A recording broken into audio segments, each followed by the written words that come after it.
నేర్చుకున్నారా ఇప్పుడు? చూశారు కదా. హలో హలో, బండి కొంచెం మెల్లగా అమ్మా. రెడీ, అందరం చెప్తామా డైలాగ్?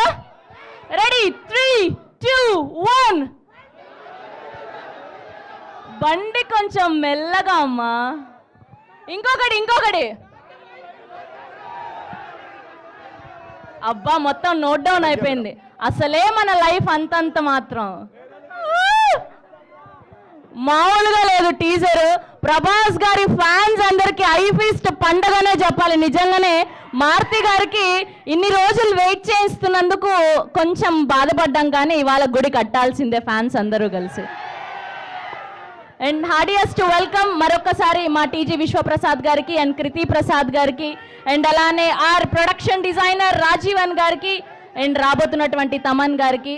ఎస్, కొద్దిసేపట్లో టీం అందరూ ఇక్కడికి వచ్చేస్తారు. అండ్ మీ ఎగ్జైట్మెంట్ మాకు అర్థమవుతుంది.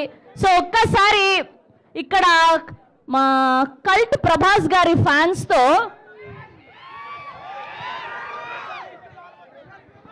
ఓకే, సో టీజర్ చూశారు, ట్రైలర్ ఎలా ఉండబోతుంది అండ్ సినిమా కథ ఎలా ఉండబోతుంది అని మీరు అనుకుంటున్నారు. జస్ట్ చిన్న గెస్ కొడదాం మనం.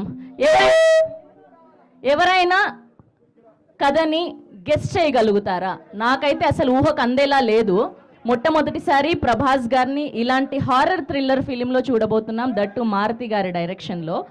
ఓకే, మీ పేరేంటి? కళ్యాణ్ ప్రభాస్. మళ్ళీ మీరే వచ్చారా? సో కథ ఏమై ఉంటుంది అనుకుంటున్నారు? కంపల్సరీ అయితే ఎంతో కొంత అయితే, ఐ మీన్ మళ్ళీ రాజు అని వెళ్తాడని చెప్పారు కదా. సో తర్వాత నేనే వెళ్తాను, తర్వాత కంపల్సరీ మనోడు రాజు వెళ్తాడని కంపల్సరీ అనుకుంటున్నాను. అండ్ ఇంకోటి అయితే ఫ్లాష్ బ్యాక్ కంపల్సరీ ఉంటుంది. ఎట్లా అయితే ఐ మీన్ మనం మళ్ళీ బుజ్జిగాడు చూడొచ్చు కంపల్సరీ. లొంగిలో ఒక డైలాగ్ ఉంది బుజ్జిగాడులో, బోల్డోరా వాల్ బోవర్స్ లో మంచి తెట్టవుండు, ఈ బండి చూసావా, ఆ బండి ఇప్పుడు వస్తుంది. సో కంపల్సరీ మనం చూడొచ్చు, మళ్ళీ బుజ్జిగాడు చూడొచ్చు ఇందులో. అదే ఫ్యానిజం, అదే మళ్ళీ కామెడీ. సో ఇలా అయితే ఉండదు అనుకుంటున్నాను నేను. So love you darling, love you Maruti sir. Maruti భయ్య, ప్రభాస్ అన్న వేసుకున్న షర్ట్లు నాకు కావాలి. మామూలుగా లేవు లుక్స్. జై రెబల్ స్టార్. బాడీలో ఒకటే ఎమోషన్, జై రెబల్ స్టార్. రాముడు భీముడు, రాముడు భీముడు. కాదు, మిమ్మల్ని కథ గెస్ చేయమన్నాం. ఓకే, ఒకరు చెప్పారు. అండ్ నెక్స్ట్ ఎవరు చెప్తారు కథ ఏమై ఉంటుందని? జస్ట్ చిన్న గెస్, లేకపోతే మా మీడియా వాళ్ళకి ఇస్తాను నేను. మా ఎదురుగున్న నేషనల్ మీడియా వాళ్ళు చాలామంది ఉన్నారు. సో వాళ్ళని జస్ట్ కథ ఏమై ఉంటుందని గెస్ చేయమందాం. ముందుగా చాలామంది కనిపిస్తున్నారు. ఓకే, సో ఇక్కడ మాకు ద మోస్ట్ హ్యాండ్సమ్ గాయ్ దగ్గర ఆగాను నేను ప్రస్తుతానికి.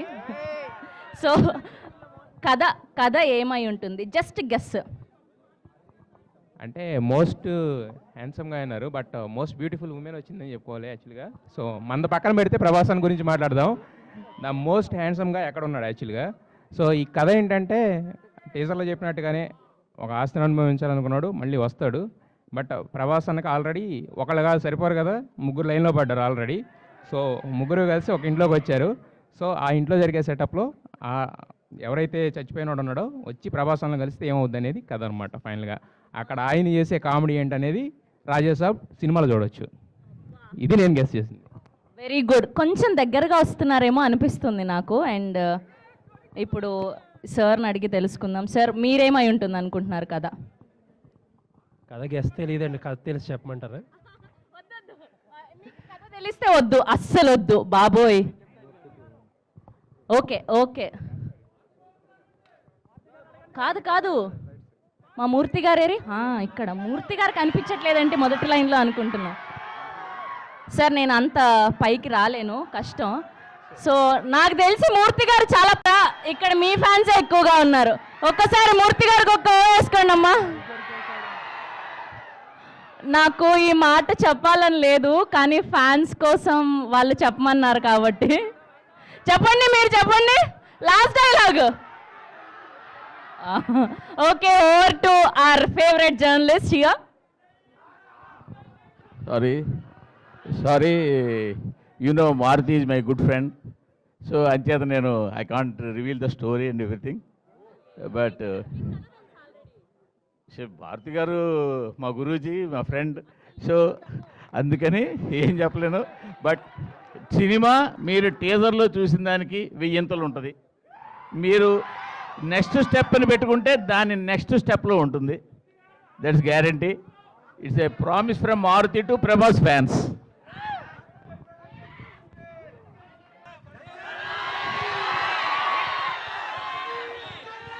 మా సిస్టర్ కృతికి హ్యాపీ బర్త్డే చెప్పండి అందరూ. పీపుల్స్ మీడియాలో విశ్వ గారి తర్వాత ఆ లైసెన్ కంటిన్యూ చేస్తున్న సిస్టర్ ఈ సినిమాకి కూడా వర్క్ చేసి ఈ సినిమాని అంటే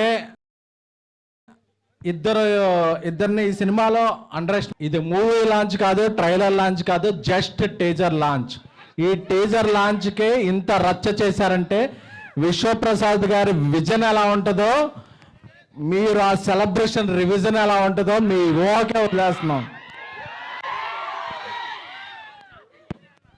పీపుల్స్ మీడియా ఫ్యాక్టరీ గుర్తుపెట్టుకోండి ఈ పేరు. అండ్ మారుతి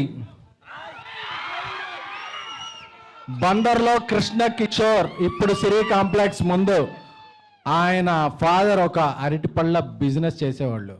ఆయన విజన్ ఏంటంటే నేను ఎప్పటికైనా ఒక సినిమాలోకి వెళ్ళాలని, దాన్ని ఒక డ్రీమ్ లాగా భావించి ఒక 23 years కష్టపడి ఈరోజు పాన్ ఇండియా స్టార్ పక్కన ఒక కటౌట్ పెట్టగలిగాడంటే ఒక మొగుడి మగతనం భార్యకే తెలుస్తుంది. అలాగే ఒక స్నేహితుడి పొటెన్షియాలిటీ క్లోజ్గా ఫీల్ అయ్యే ఒక బెస్ట్ స్నేహితుడికే తెలుస్తుంది. 20 ఏళ్ళుగా మారుతితో నేను ట్రావెల్ చేస్తున్నాను. మీరు రాసి పెట్టుకోండి, ఈరోజు జూన్ 16 11:30 చెప్తున్నా, ఈ ఫిల్మ్ ఎవరైతే అండర్ ఎస్టిమేట్ చేశారో, ఎవరైతే అండర్ రేట్ చేశారో అన్ని రికార్డు మీకు మీరు 12 ఏళ్ళుగా మిస్ అయిన రెబల్ గాడ్ ప్రభాస్ గారిని ముందుకు తీసుకొస్తున్నారు. నాకు తెలుసు ఈ సినిమా స్టార్ట్ అయినప్పుడు ఇండస్ట్రీలో ఒక ప్రొడ్యూసర్ దీని మీద ఒక నెగిటివ్ క్యాంపెయిన్ చేశాడు. రేపు ఆ నెగిటివ్ క్యాంపెయిన్ చేసిన ప్రొడ్యూసర్ పాజిటివ్ ట్రెండ్ చేస్తాడు. బికాస్ అంటే ఆయన ఏ క్యాంపెయిన్ని నమ్మలేదు, తనలో ఉన్న ఒక టాలెంట్ని చెప్పా. డార్లింగ్ మన సినిమా మీద ఎలా చేస్తున్నారండి, డార్లింగ్ నా బెస్ట్ ఇస్తా, నేను నన్ను నమ్మిన ప్రభాస్ గారికి నా బెస్ట్ ఇస్తా అని చెప్పారు. అదే ఇట్స్ జస్ట్ టేజర్. ఈ టేజర్ తర్వాత ఇంకా సింగిల్స్ ఉన్నాయి, దాని తర్వాత ట్రైలర్ ఉంది, దాని తర్వాత సినిమా ఉంది. December 5న ఇండియా పాన్ ఇండియా షేక్ అవుద్ది. Thank you the Raja Saab. నమ్మిన ఫ్యాన్స్కి లవ్ యూ ఆల్. సో ఇంకా ఇంకా ఇంకా ఇంకా డోస్ చాలా ఉంది, చాలా దాచారు లోపల. సో ఈ సినిమాకి గ్రేట్ విజువల్స్ అందించిన కార్తిక్ పళని గారికి, అలాగే ఒక ఇండియాలో బిగ్గెస్ట్ హారర్ సెట్ డిజైన్ చేసిన రాజీవన్ గారికి, అలాగే దీనికి మ్యూజిక్ నెక్స్ట్ లెవెల్లో ఇచ్చిన మన తమన్ గారికి. సో అలాగే I am thankful to I started my career as journalist, so I have huge respect to all journalists here who traveled a lot from Delhi, Mumbai, Kerala, Tamil Nadu, Kannada. అందరికి అన్ని చోట్ల వచ్చిన జర్నలిస్టులకి I respect and take a bow. Thank you a lot. And మన fans అందరికీ కూడా మారుతి గారు ఒక కల్ట్ బొమ్మిస్తున్నారు. Love you all. జై రెబల్ స్టార్.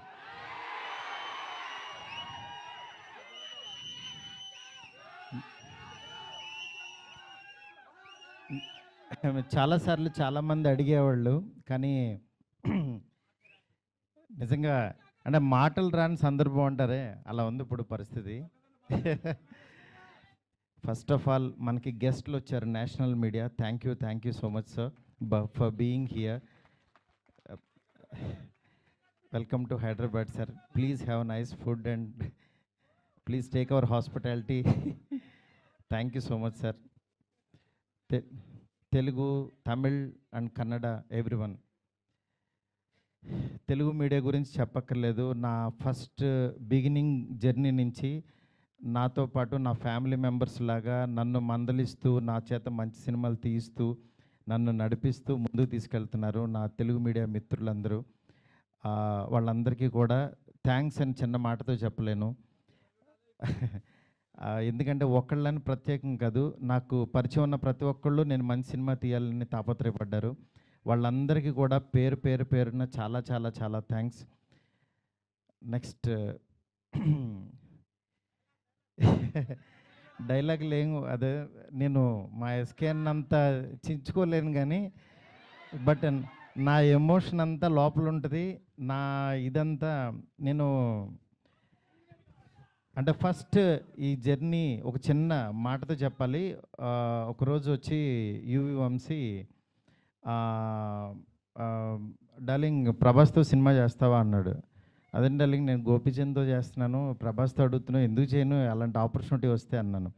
సరే రేపు ప్రభాస్ బాంబే రమ్మన్నాడు, ఒకసారి వెళ్ళి కలువు అన్నాడు. అనేసరికి ఆయనకి ఫోన్ చేస్తే టక్మని వెంటనే వెళ్ళాను. వెళ్ళిన తర్వాత చాలా బాగా ఆయనతో అంటే అసలు ఆయన చూడటం అనేదే ఒక గాడ్ని కలిసినంత ఒక ఆనందంగా ఉంటుంది. అంటే అలాంటి నిజంగా ఆయన కలవడం అంటే ఒక ఆ ఎగ్జైట్మెంట్ ఇది వెళ్ళిన తర్వాత నేను మాట్లాడే విధానం ఇంకా ఆయన మనం ట్రావెల్ అవ్వాలనేది అంటే ఆయన ప్రేమ కథ చిత్రానికి భలే మగాడు వైకి ఆయన చాలా పిచ్చ ఇదనమాట. నాకు అలాంటి సినిమా ఒకటి చేయాలందండి సరదాగా అన్నారు ఆయన. అని అంటే అయ్యో తప్పకుండానండి అని చెప్తే అండి అనొద్దు డార్లింగ్ అని పిలువ అన్నాడు ఆయన. అంటే ఆయన మనిషిని నచ్చితే ఎంత ఓన్ చేసుకుంటారో చెప్తున్నా. దాని తర్వాత పక్క కమర్షియల్ పెద్ద ఆడలేదు, బట్ అయినా సరే ప్రొడ్యూసరు కమిటీ అయిన ప్రొడ్యూసర్ వెనక్కి వెళ్ళిపోయారు నాకు ఈ కాంబినేషన్ వద్దని. బట్ ఆయన నిలబడ్డాడు, ఆయన ఒక్కడు ప్రపంచానికి. నేనన్నాను నేను కూడా యాక్చువల్గా వద్దులే ఇలాంటి పరిస్థితుల్లో ఎందుకు అని ఒక మెసేజ్ పెట్టేద్దాం ఆయనకి, డార్లింగ్ మనం తర్వాత చేద్దాము పోనని నేను మెసేజ్ పెట్టేద్దామని ఫోన్ తీసి వంశీకి చెప్పా, డార్లింగ్ ఎందుకు ప్రభాస్ గారు ఆయన దీనిలో ఉన్నారు, నాకున్నప్పుడు దీనికి కరెక్ట్ కాదు, ఇలాంటి టైంలో నేను కూడా చేయలేను, నేను ఏదో తేజుతోనే ఇట్లా వెళ్ళిపోతాను అన్నా. అని అంటే సరే నువ్వు ఆలోచించుకో అన్నారు. ఆ రోజు ఈవినింగ్ మళ్ళీ ఆయనే ప్రభాస్ గారు ఫోన్ చేశారు. ఫోన్ చేసి డార్లింగ్ నువ్వు చెప్పింది అది బాగుంది, ఇది చాలా బాగుంది, ఇది అదిరిపోయింది అన్నారు. ఈయన ఇంత నమ్ముతున్నాడు ఏంటి అసలు నన్ను అని ఇంత నమ్మినప్పుడు ఇంత నమ్ముతున్నాడు అనుకుని నేను 2 days ఆలోచించి అరే మనం పని చేయలేము అని వెనక్కి అడిగేస్తే ఇక చచ్చిపోయినట్టే, మనం హైదరాబాద్ వచ్చింది వెనక్కి తిరిగి వెళ్ళడానికి కాదు కదా, అందుకని సరే తేల్చుకుందాం ఇది ఎందుకు తీయలేమో చూద్దాం అని చెప్పి ఆ రోజు కాల్ తీసుకుని ఆయనకి చెప్పడం మొదలుపెట్టాను. దాని తర్వాత అలా ఈ రాజ్యసభ ఇలా అయింది. ఈలోపు యాక్చువల్గా పాపం ఫ్యాన్స్ మీ అందరికీ చాలా ఎక్స్పెక్టేషన్ ఉంటుంది, దానివల్ల ఈ కాంబినేషన్ కరెక్ట్ కాదేమో, ఎలా ఉంటుందో, అసలు ఈ కామెడీ ఎలా చేస్తాడు, ప్రభాస్కి ఒక ఇమేజ్ ఉంది, ఇలాంటివన్నీ చాలా డౌట్లు ఉండే అందరికీ మీకే కాదు అసలు మా ఇంట్లోనే డౌట్లు ఉంటాయి, ఏం నిజంగా నువ్వు ప్రభాస్తో తీస్తావా అని. కానీ నేను నా పెన్ను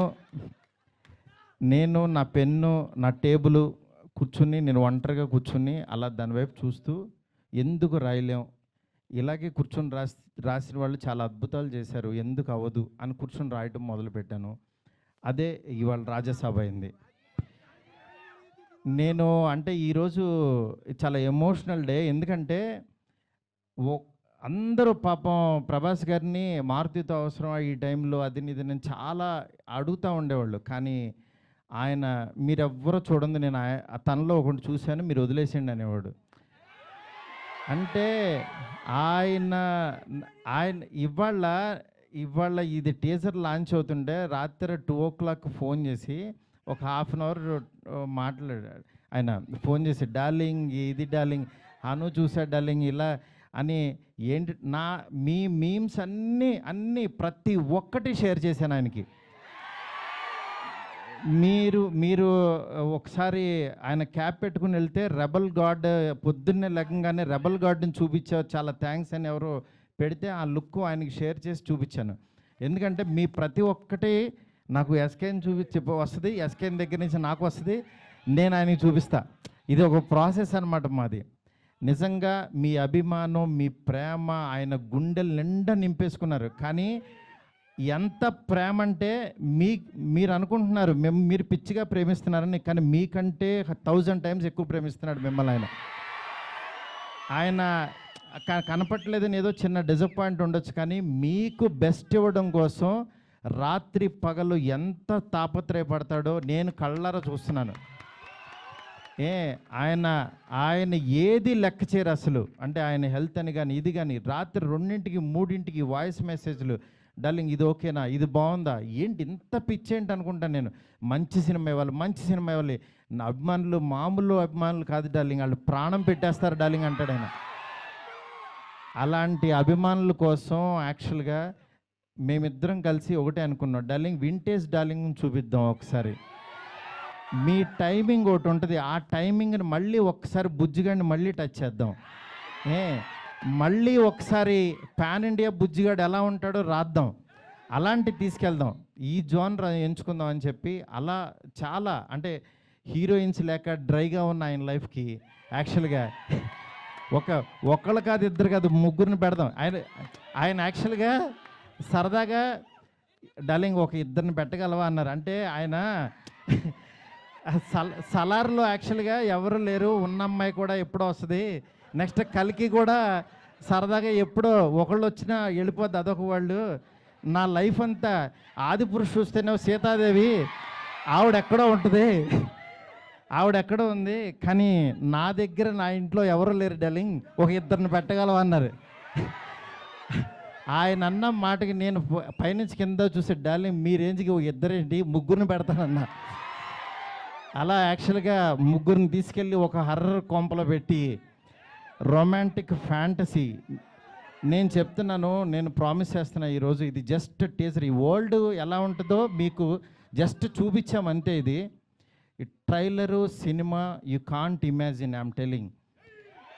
ఎందుకంటే నేను యాక్చువల్గా యాజ్ ఏ ఆర్టిస్ట్గా ఇందాకడ ఒక థియేటర్కి కట్అవుట్ పెట్టారు, అదే థియేటర్ దగ్గర చిరంజీవి గారి యాక్చువల్గా బ్యానర్స్ కట్టేవాడు నేను, పెయింటింగ్స్ రాసి. అంటే నేను ఆర్ట్ బ్యాక్గ్రౌండ్ నుంచి వచ్చా, రోడ్డు మీద బొమ్మలు వేసుకున్న దగ్గర నుంచి వచ్చా. నా ఆర్ట్ని 2D యానిమేషన్ చేశా, 3D యానిమేషన్కి వెళ్ళా, అలా చివరికి యాక్చువల్గా ఒక హాలీవుడ్ కంపెనీతో వర్క్ చేసే స్థాయికి వచ్చాను ఈ సినిమాతో. నేను అందుకని చెప్తాను, యాక్చువల్గా మీరెవరు దయచేసి టైం వేస్ట్ చేసుకోవద్దు, ఎవరు హార్డ్ వర్క్ చేయండి, డెఫినెట్గా 1 day మీది అవుతుంది. ఈరోజు నాది, తర్వాత రోజు మీది. అంతేగాని నేనేదో సాధించేసానని కాదు, నేను ఒక ఎగ్జాంపుల్ అని చెప్తున్నాను మీకు అంతే. నిజంగా ఫ్యాన్స్ అందరూ, నేను ఎప్పుడు కూడా నా గురించి రివ్యూస్ చదువుకోవడం కానీ పేరు, నా ఫేస్ని కట్ చేసి యాక్చువల్గా వీడియోస్లో పెట్టి నాలో లేని హీరోయిజాన్ని మీరు చూపిస్తున్నారు. నిజంగా దానికి మీకు ఏమిచ్చినా నేను చెప్పలేను. ఎందుకంటే నా ఫ్రెండ్స్, నా ఫ్యామిలీ అందరూ కూడా, మా వైఫ్ అందరూ, మా పిల్లలు మీమ్స్ చూసి వాళ్ళ ఆనందం నేను మాటల్లో చెప్పలేను. రోజు మీరు ఇస్తున్న ఎనర్జీ, ఈ ఎనర్జీతో ఈ సినిమా ఇంకా బాగా తీస్తాను. ఇంకొంచెం బ్యాలెన్స్ ఉంది, బాగా తీస్తానంటే ఇంకా చాలా తీయలేమని కంగారు పడద్దు. ఆయన వర్క్ ఉంది, నెక్స్ట్ అట్లాగే సాంగ్స్ ఉన్నాయి. ఒకటైంది కదా, కొంచెం ఆగండి, మీరు అడుగుతుంటే కంగారు వచ్చేస్తుంది. ఎందుకంటే ఎప్పుడు ఏం వదలాలో అవి వదులుతూ మీకు ఇదే రేంజ్ క్వాలిటీ కంటెంట్ ఇవ్వడం కోసమే కష్టపడుతున్నాం, టైం తీసుకుంటున్నాం. యా దయచేసి అర్థం చేసుకోండి sir. I hope national media you like the teaser sir. Thank you so much sir. Please encourage me sir, please support us sir. You are coming such a long way sir. Thank you so much. ఇంకేం చెప్పాలో అర్థం కావట్లేదు. నేను మీకు మాట ఇస్తున్నాను, మంచి cinema ఇస్తున్నాను. మంచి సినిమా అంటే మీరు కోరుకునే ప్రభాస్ గారిని ఎలా చూడాలనుకుంటున్నారో ప్రతి క్షణం ఆయన్ని అడ్మైర్ అయ్యి చూస్తారు. ఎందుకంటే నేను ఇంత తీసేసాను సినిమా, ఇప్పుడు దాంట్లోంచి క్రిస్పీగా మీకు బెస్ట్ ఇవ్వబోతున్నాము. Thank you so much. Thank you so much. Next నా టెక్నీషియన్స్ గురించి అందరికీ బాగా చెప్పాలి ఎట్లాగో, ఎందుకనంటే ఇంకా చాలా సందర్భాలు ఉన్నాయి. ఫస్ట్ ఆఫ్ ఆల్ నేను ఈ సినిమా ఈ స్టేజ్ ఇలా ఫినిషింగ్ ఇలా రావడం కానీ మెయిన్ కారణం ప్రభాస్ గారి తర్వాత ఓన్లీ వన్ పర్సన్ విశ్వ గారు. ఎందుకంటే విశ్వ గారు ఈ కాంబినేషన్ని ఎవ్వరూ నమ్మల, ఆయన నమ్మారు. ఆయన ఒకటే అన్నారు, సార్ బెస్ట్ సినిమా ఇద్దాం, మీరు ఏం కావాలంటే అది చేయండి. ఇప్పటికీ మేము అనుకున్న బడ్జెట్ దాటి ఎటు వెళ్తున్నా సరే ఆయన అస్సలు వన్ డే కూడా మమ్మల్ని డిస్కరేజ్ చేయకుండా మీకు బెస్ట్ సినిమా ఇవ్వడం కోసం కష్టపడుతున్నారు. డెఫినెట్గా ఈ సినిమా చాలా పెద్ద రేంజ్కి వెళ్తుంది, అది మాకు తెలుసు. ఏం జరుగుతుందో మేము చూస్తున్నాము. Thank you so much. Okay, మా డిఓపి కార్తిక్కి, అట్లాగే మా రాజీవన్ సార్కి, మా ఫ్రెండ్ ఎస్కేఎన్కి, నా లెఫ్ట్ హ్యాండ్ రైట్ హ్యాండ్ అన్నీ, అట్లాగే మా శ్రేయస్ మీడియా ఫ్రెండ్స్కి, శ్యామ్కి, సుజిత్కి, ఇట్లా ప్రతి ఒక్కరికి మా మీడియా ఫ్రెండ్స్ వంశీ కాక అందరికీ కూడా చాలా చాలా చాలా థ్యాంక్స్. అట్లాగే ఇక్కడికి వచ్చిన తెలుగు మీడియా మూర్తి గారికి, నెక్స్ట్ నిశాంత్ గారు, అన్వర్, ఇట్లా జీవి గారు, ప్రతి ఒక్కళ్ళు, సురేష్ కొండరెడ్డి, చాలా చాలా థ్యాంక్స్ అండి. Thank you so much. Bye. Thank you so much. So we have Jyotsna Ji from Punjab Kesari, and she has a question for you. As a director, what do you want the audiences to feel after watching the Raja Saab? What kind of reaction are you kind of expecting? I'm expecting actually a Walt Disney kind of film. Right. We can make it in India also. I want to prove that one. Yes, Wow, sir. brilliant. Thank you so much. Vishwa sir, this one's for you. Prabhas Khabar se Urmila Kori ji. I'm sure it's Prabhat Khabar, but of course we all Prabhasified right now. There's a discussion about the grandeur of the film set, sir, and what was the budget and time taken to make it is what she wants to know. If you'd like to reveal. See, anyway, the time is public. It's little about 2.5 years. Yeah. The most critical thing or the difficult thing that was executed was, I think, we had our peak schedule post Kalki. Right. I think starting maybe end of July, early August, or mid-August to all the way to end of December. I don't know how Maruti could manage. It starts at 6 a.m. and it ends in 10 or 11 p.m. and then it continued for maybe about 120 days or more than 120 days. So that's one schedule which you will see the most grandeur 40-minute climax coming out of that 120 days, and maybe another 300 days of VFX teams making that whatever been captured from the largest set in the world today. And I think, sir, that's the reason Amit Bhai just talked about the VFX and everybody's like super impressed, sir. A lot of hard work has gone into it. Thank you so much for that. Okay, Maruti sir, this one's from our very dear Bharti Dubey ji from TV9.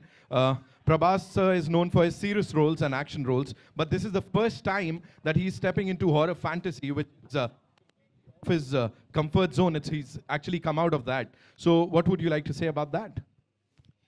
Actually, before he used to do all comedy films only. It's like, it's one kind of, he has some different timing in comedy. I just want to show that comedy to the pan-India. That's what I did.